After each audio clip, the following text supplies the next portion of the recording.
صبح طیبہ میں ہوئی بٹتا ہے باڑا نور کا، صدقے لینے نور کا آیا ہے تارا نور کا، فیہ ولدت وفیہ انزل علیہ۔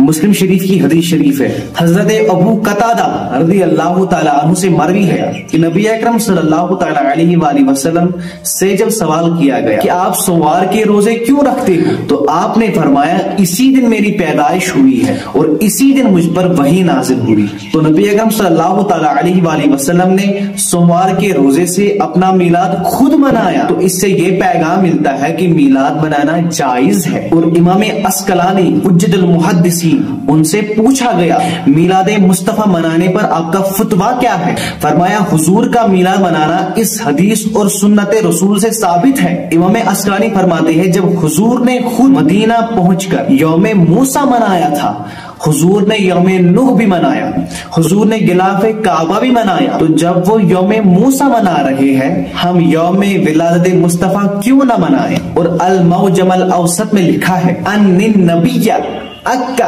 ان نفسہ بعد نبوہ، حضور نے اعلان نبوت کے بعد بکرے ذبح کیے اپنی ولادت کی خوشی میں، اور صحابہ کو بلا کر لنگر میلاد کھلایا۔